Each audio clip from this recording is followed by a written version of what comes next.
엘버트는 내 교수님이 어릴 때 자기가 좋아했던 동화책을 하나씩 가져오라는 거야. 근데도 동기 한 명이 딱 봐도 손때가 묻어있는 찐 애착 동화책을 가지고 왔어. 자기가 정말 좋아하는 동화책이라 아직도 갖고 있다 이렇게 설명하는데 교수님 표정이 뭔가 묘한 거야. 그러더니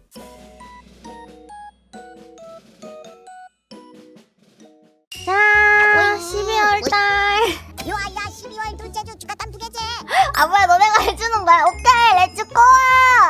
착시현상 레전드 사건 이사를 하고 주문한 소파를 수령했습니다. 근데 소파랑 같이 온 스토레 색상이 다르더군요. 이게 뭐야? 완전 다른 색깔인데? 사진으로 보나 직접 눈으로 보나 색이 너무 달라 항의했습니다. 업체에서는 같은 색이고 고객님의 조명에 따라 그렇게 느낄 수 있다더군요. 결론부터 말씀드리면 조명 문제가 맞았습니다. 에?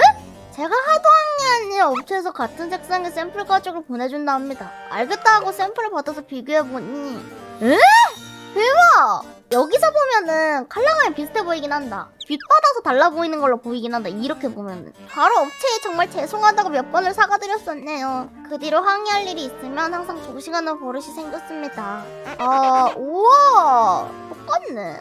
이집트에서 발견된 강아지 그림. 이집트에서 발견된 모자이크 벽화로 물병을 쓰러뜨리고 주인의 눈치를 보고 있는 애완견의 모습이 그려져 있다. 평소 뭔가 잘못함. 2200년 전이나 지금이나 다름없는 그 표정. 똑같네.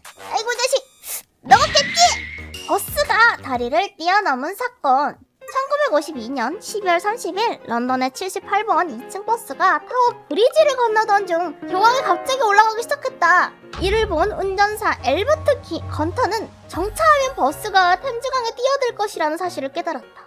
그는 곧장 결정을 내리고 가속했고 겁에 질린 승객 20명이 탑승한 가운데 그가 운전하는 빨간색 루트 마스터는 다리가 계속 들어 올려지면서 벌어진 3피트의 가격을 뛰어넘었다. 다행히 버스는 다리를 뛰어넘었고 앞바퀴는 안전하게 반대편에 착지했지만 충격으로 버스의 서수 패션이 부러지고 건터는 다리가 다치게 되었다. 하지만 승객들은 기적적으로 모두 경미한 부상만 입고 살아남았다. 이 일로 엘버트는 그의 용기에 대한 보상으로 10파운드, 현재 가치로 약 400파운드의 보너스를 받았고 그의 대단한 도약은 대중교통 역사상 가장 특별한 순간 중 하나로 남아있다. 완전 영웅이다 근데 진짜로. 버스 날다! 의외로 알바할 때 꿀팁. 혹시 뭐뭐 있어요? 확인해볼 테니 잠시만 기다려주세요. 재고 다 나갔는데. 뒤에서 2초, 30초 정도 멍때림. 죄송합니다. 현재 재고가 다 떨어졌습니다. 아 그래요? 불필요해 보이지만 액션을 취한 거랑 아닌 거랑 고객의 반응이 달라진다고. 맞긴 해. 근데 이거 약간 사람마다 다른 것 같아. 재고 없어요 그러면 아 그래요 알겠습니다 하고 가시는 분들이 있는 한편에 찾아보고 와야지 약간 이해해 주시는 분들이 있는 것 같더라고. 사람마다 약간 생각하는 그게 좀 다른 것 같아. 특이한 미국 문화. 방금 우리 동네 스타벅스 드라이브 스루에서 마차라떼 주문하고 계산을 했는데 앞에 차가 내 것까지 계산하고 갔다면 난 돈 낼 필요가 없다는 거야. 뭐지 이 상황은? 무슨 일인지 왜인지 물어봐도 그냥 넌 오늘 돈 낼 필요가 없어 라는 말만. 뭔지 모르겠지만 럭키 비키한 날이야. 보통 이럴 때는 나도 뒷사람 음료를 계산해주는 게 예의다.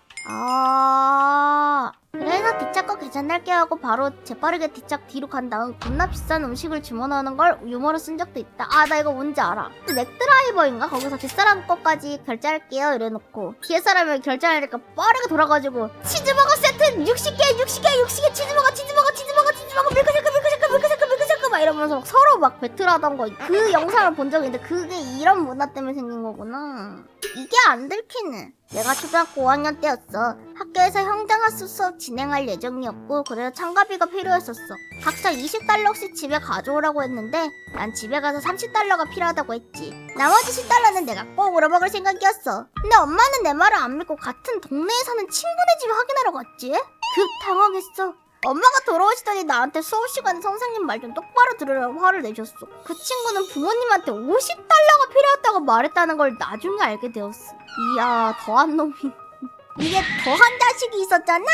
아니 세계의 기묘한 요리들. 소세지 시리얼, 우와우 바나나 우어러, 우와우 초코 치즈 파스타, 우와우 바나나 케첩 무침, 우와우 레인보우 코팅 치킨, 레이크빈 오레오 샌드, 우와우 체리 피클파이, 아우 싫어요.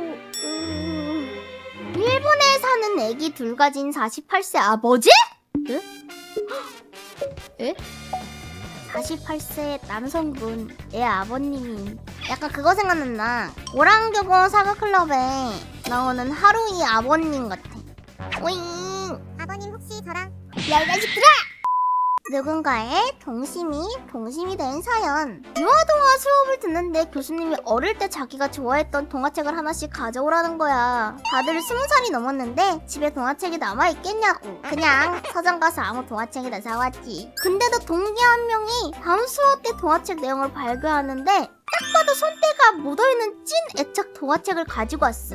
자기가 정말 좋아하는 동화책이라 아직도 갖고 있다 이렇게 설명하는데 교수님 표정이 뭔가 묘한 거야. 그러더니 발표한 동기한테 이 동화책 작가가 누군지 아니? 라고 묻는 거야. 동기가 작가까진 모른다 했는데 교수님이 자기가 만든 동화책이라고 함. 교수님이 쓴 동화책이었어. 심지어 동화작가 데뷔작으로 썼던 첫 동화책. 뒷얘기가 따로 없지만 그냥 교수님이 책을 어루만지면서 이 책이 자기가 처음 쓴 동화책이라고 말하고 이걸 아직도 갖고 있는 사람이 있을 줄 몰랐다고 말씀하셨는데 그때 교수님의 묘한 표정이 아직도 기억에 좀 남아있어.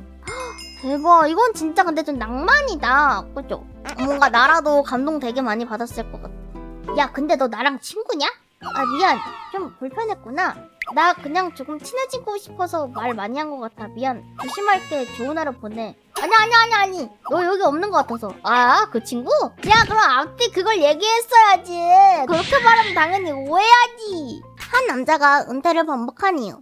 25년 6월 해외에서 큰 인기를 끌던 아웃도어 전문 유튜버 채널 아웃도어 보이즈의 루크 니콜스는 돌연 은퇴를 발표한다. 그는 은퇴를 결심하게 된 이유를 채널이 급성장하게 되며 엄청난 사생활 침해를 받았고 가족들과 더 많은 시간을 보내기 위함이라 밝혔다. 그렇게 은퇴를 선언했던 그가 6개월 만에 돌연 본인 채널이 아닌 My Life Outdoors라는 구독자 80만 명대의 채널에서 복귀를 알린다. My Life Outdoors 채널의 원래 주인은 스테원이라는 40대 남성. 뜬금없이 자신의 채널이 아닌 다른 남성의 채널에서 복귀를 해버린 루크 니콜스. 사람들은 그 이유를 곧 알게 된다. My Life Outdoors 채널의 주인 스티브는 한 달 전 이런 영상을 올리게 된다. 안 좋은 소식이 있다. 썸네일만 봐도 슬픈 일이 일어났다는 걸 알 수 있는데 스티브는 자신의 아내 셀레스티아의 건강에 큰 문제가 생겼음을 알리며 자신의 아내를 보살펴야 함을 구독자에게 알린다.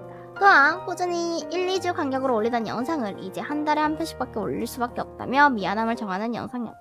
그리고 한 달 뒤 올라온 영상은 앞서 말한 그의 영상이 아닌 루크 니콜러스의 영상이었다. 안녕하세요, 제 이름은 루크 니콜러스고 여기는 My Life Outdoor 유튜브 채널입니다. 이건 다시 상상이 아닙니다. 이건 제 유튜브 채널이 아니죠. 몇몇 시청자분들은 알고 있듯이 스티븐의 아내가 최근 암 진단을 받았습니다. 최근 그는 그의 아내 4명과 자녀들을 보살피느라 정말 고생 중이죠. 그래서 저는 그를 대신해 이번 달 영상을 업로드하기로 했습니다. 그가 한 가지씩 걱정할 수 있도록 말이죠. 오? 루크는 친구 스티븐의 간병 생활을 돕기에 복귀를 선택한다. 그의 1800만의 채널이 아닌 스티븐의 채널에서 스티븐의 방식대로. 멋있다. 진짜 멋있는데? 되게 낭만 있는 썰이다. 그죠? 아들이 천재인 줄 알았던 어머니. 인간. 늙는 것도 죽는 것도 인간이라고 하는 생물의 아름다움이다. 자신의 나약함과 무능함이 온몸을 짓눌러도 마음을 단단히 잡아야 한다. 그렇게 살아간다. 와, 이글 현재 중2 우리 아들이 초등학교 4학년 때 쓴 시인데 이거 보고 언어 천재인가 생각했거든요. 그리고 아직까지 복원하는 중인데 어제 이 거대한 비밀을 들통났습니다. 비밀의 칼날 대사였어요. 저 불꽃 끓인 랭고쿠 아나 이런 잔인한 만화를 초 4때 보다니. 내가 기멸의 칼날 정쟁만 하지 않았더라면 아직도 몰랐을. 초등학교 4학년 때 기카를 본 거야? 떼끼놈! 나이 먹고 봐야지! 일본에서 사람을 가장 많이 죽인 순위. 곰 7명, 뱀이죠 10명, 말벌 20명, 키리모찌가 600. 음식을 꼭꼭 씹어 먹읍시다. 꼭꼭 씹어 먹어요. 알겠죠? 와, 끝! 12월 둘째 주 격주가다. 재미가 있었습니다. 자봉.